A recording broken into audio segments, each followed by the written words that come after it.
Let's talk about when you can play cards in Algomancy. We'll start with the simplest case. Sylvan Sprouting here has no special timing. You can only play this card during deployment.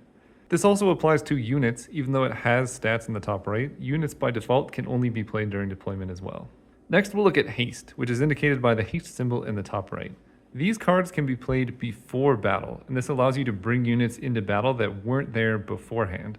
Now, it might seem weird to have defensive units with haste, but because of the global turn structure in Algomancy, you can play this and plan to block with it, just like the opponent can play an aggressive haste unit and plan to attack with it. Next is battle speed, indicated by the swords on the top right. Most of the interaction in the game is going to be battle speed, so these are things you use to interact with your opponent. Hushmush here, for example, negates effects and trades control of it for that effect. Notably, battle cards can only be played during the battle step, so you can't play this during deployment. It's not all upside. And last we have viruses, which are indicated by the virus symbol in the top right of the card.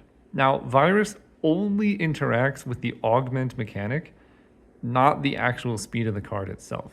So virus says you can augment this card from your hand only onto other cards during battle. So if you have Tidepool Terror in hand, because it's a virus, you could make Hushmush, if it was in play, deadly mid-combat.